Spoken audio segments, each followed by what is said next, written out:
Hi everyone, सभी को प्यार भरा नमस्कार, अस्सलाम वालेकुम, सत श्री अकाल। मैं उम्मीद करता हूँ कि आप सब बहुत अच्छे होंगे, खुश होंगे अपनी लाइफ में।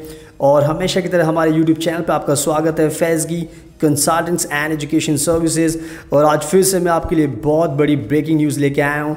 हमारे इंडिया के लोग जो जर्मनी जाना चाहते हैं पढ़ाई करने के लिए, वर्क के लिए और फैमिली रीयूनियन के लिए, तो फाइनली आप सबके लिए बहुत अच्छी खबर है। VFS न्यू दिल्ली अब ओपन हो चुका है। आपको अब कुछ नहीं करना, ऑनलाइन जाके अपॉइंटमेंट लेनी है और उसके बाद VFS न्यू दिल्ली आपकी अपॉइंटमेंट को बुक कर लेंगे और वो आपको बता देंगे किस दिन आपको आना है अपने डॉक्यूमेंट्स लेकर अपनी एप्लीकेशन को सबमिट करने के लिए। तो ये फाइनली बहुत अच्छी खबर है और मैं आपको अच्छे से और एक्सप्लेन करता हूँ। VFS की वेबसाइट पर लेकर दिखाता हूँ आपको कि पूरी की पूरी न्यूज़ है क्या, और आप आज से ही ऑनलाइन अपॉइंटमेंट अपनी बुक करना शुरू कर दो ताकि आपको जल्दी से स्लॉट मिल जाए और आपको वर्क वीज़ा मिल जाए, स्टडी वीज़ा मिल जाए और फैमिली रीयूनियन वीज़ा जल्दी से जल्दी मिल जाए। And now you can see on your screen it's a VFS global website और यहाँ पे पढ़ सकते हो 2 जुलाई 2020।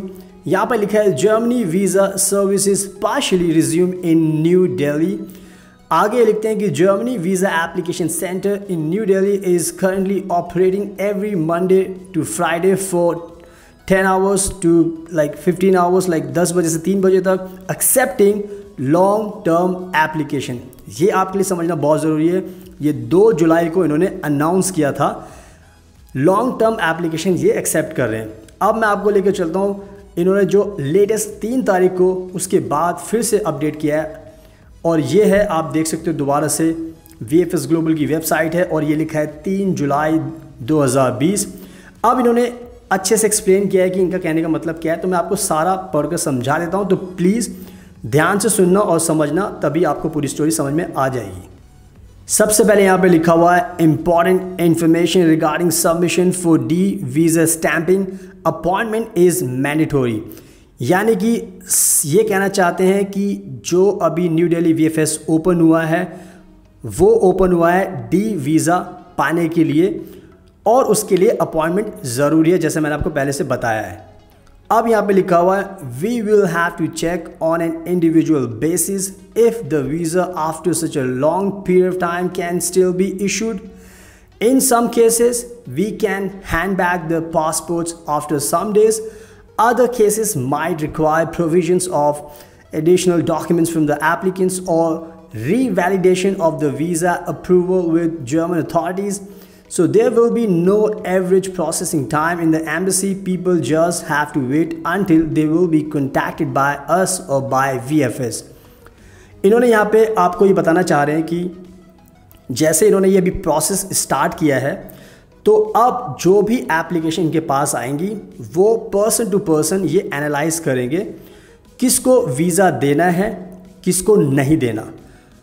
किसी को यहाँ पे लिखा है in some cases we can hand back the passports after some days, यानी किसी को ये बहुत जल्दी पासपोर्ट पे स्टैंपिंग लगा के दे सकते हैं। Other cases might require provision of additional documents from the applicants, और किसी केस में ये अगर उनको लगता है कि डॉक्यूमेंट्स पूरे नहीं है तो वो फिर दोबारा से एप्लीकेंट से मांग सकते हैं। इसके बाद और revalidation of the visa approval with German authorities, और इन सम केसेस इनको दोबारा से जो जर्मन की अथॉरिटीज़ है, जो एम्बेसी है, उससे भी अप्रूवल लेना पड़ेगा कि किसी को वीज़ा देना है नहीं देना, ये डिसाइड करेंगे। So there will be no average processing time in the embassy, people just have to wait until they will be contacted by us और बाय VFS। यानी कि ये कहना चाहते हैं कि इन्होंने कोई भी टाइम फ्रेम फिक्स नहीं किया है, बस लोगों को जो भी अप्लाई करेंगे उनको थोड़ा सा वेट करना है और VFS वाले खुद से उनको कांटेक्ट करेंगे कि उनकी जो एप्लीकेशन है उन पर क्या डिसीजन लिया गया है। अब आगे बढ़ते हैं। For family reunion visas passport and embassy letter are sufficient. If we need additional documents, we will contact the applicants. So जो भी फैमिली रीयूनियन वीज़ा के लिए अप्लाई करना चाहते हैं उनके लिए पासपोर्ट और एम्बेसी के लेटर काफ़ी है, बट फिर भी वो अगर उनको ज़रूरत है एडिशनल डॉक्यूमेंट्स की, वो आपको दोबारा से खुद से कॉन्टैक्ट करेंगे। इसके बाद लिखा है for work visas conformation issued by employer that contract is still valid and that presence in Germany is necessary, email is sufficient. जो भी लोग वर्क वीज़ा के लिए अप्लाई करना चाहते हैं, ये इम्पॉर्टेंट है उनके लिए समझना कि जो भी आपका एम्प्लॉयर है जर्मनी में, उसको एक लेटर लिखना पड़ेगा प्रॉपर, और उसमें एक्सप्लेन करना पड़ेगा कि आपका जो एम्प्लॉयमेंट कॉन्ट्रैक्ट है जर्मनी में वो अभी तक वैलिड है और आपको कंपनी की बहुत ज़रूरत है और आपको जाना है, आपके बिना काम नहीं हो पाएगा, यानी कि that presence in Germany is necessary. तो यानी कि कंपनी को आपकी ज़रूरत है, तो कंपनी को सिर्फ एक ईमेल लिखना है और उनको भेज देना है। डायरेक्ट वो एम्बेसी को भी भेज सकते हैं, वीएफएस को भी भेज सकते हैं और आप भी भेज सकते हो। तो ये ज़रूर आपको ध्यान रखना है कि वर्क वीज़ा के लिए आपको एम्प्लॉयर से लेटर चाहिए। उसके बाद आप आते हैं मेन चीज़ पर। For all study related visas, written confirmation of the university that physical presence is necessary, that the studies cannot be pursued completely by remote learning।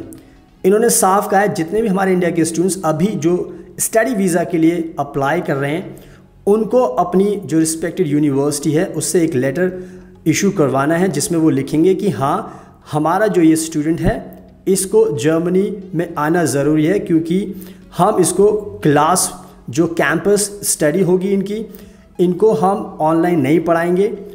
अगर ये लेटर आप यूनिवर्सिटी से देते हो तो so this we need to issue the visa. So उसके बाद इनको जो एम्बेसी उनको इंडिया में आपको वीज़ा देने में कोई भी दिक्कत नहीं है। बस आपको अपनी यूनिवर्सिटी से कंफर्म एक लेटर चाहिए कि हाँ, आपका जाना जर्मनी में ज़रूरी है, आपको रिमोट स्टडी नहीं, मतलब ऑनलाइन स्टडी नहीं दी जाएगी।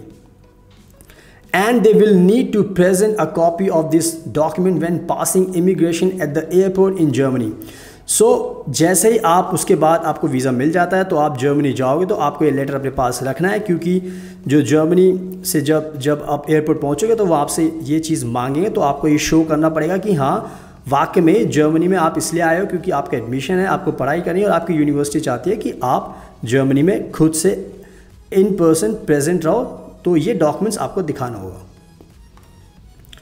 अब फाइनली वो लिखते हैं कि we do not accept the following categories for stamping language courses without admission for study at university, student, बेवेबर, कुक्स, जॉब सीकर्स। अब इनका कहना यह है कि कुछ कैटेगरीज इन्होंने अभी एक्सक्लूड की हुई है वीज़ा देने से। ये नहीं चाहते कि जो इंडिया के स्टूडेंट्स हैं जो लैंग्वेज कोर्सेज के लिए जिन्होंने एडमिशन लिया है उनको ये वीज़ा भी नहीं देंगे। स्टूडेंट बेवेबर यानी कि स्टडी एप्लीकेंट्स जिन्होंने भी लैंग्वेज कोर्स के लिए अप्लाई किया उनको वीज़ा नहीं मिलेगा। जो भी कुक्स हैं इंडिया से जो जाना चाहते हैं जर्मनी, उनको भी अभी वीज़ा नहीं मिलेगा। और जो जॉब सीकर्स हैं, यानी कि कुछ इंडिया में लोग हैं जो जॉब सीकर वीज़ा के लिए अप्लाई करते हैं, तो वो भी अप्लाई अभी नहीं कर सकते। तो इनका मेन फोकस स्टूडेंट्स के लिए है और फैमिली रीयूनियन के लिए है, और जो ऑलरेडी काम कर रहे थे जर्मनी में लेकिन लॉकडाउन से पहले यहाँ पर आ गए, उनका जो एम्प्लॉयमेंट कॉन्ट्रैक्ट है वो अभी तक वैलिड है, तो वो जा सकते हैं। सो फाइनली आई होप कि आपको ये पूरी की पूरी स्टोरी समझ में आ गई होगी, और मेरी अभी आपसे रिक्वेस्ट है कि प्लीज़ आप आज से ही ऑनलाइन अप्लाई अपनी अपॉइंटमेंट बुक कर लीजिए ताकि आपको जल्दी से स्लॉट मिल जाए और उसके अकॉर्डिंग आपको वीज़ा भी जल्दी से मिल जाए, ताकि आप जर्मनी जा सको पढ़ाई के लिए, फैमिली से मिलने के लिए और अपनी जॉब को ज्वाइन करने के लिए दोबारा से। So if you think this video is good, आपको अगर ये वीडियो पसंद आई तो प्लीज़ इसको लाइक भी करना, शेयर भी करना और हमारे YouTube चैनल को सब्सक्राइब भी करना, बेल आइकन बटन को प्रेस भी करना, उससे आपको नोटिफिकेशन मिलेगा और हम कोई भी वीडियो बनाएंगे तो आप उसको सबसे पहले देखकर अपनी नॉलेज को इन्हांस कर सकते हो। So finally thank you so much आपकी कीमती टाइम का। Best of luck, take care, अपना ध्यान रखिए।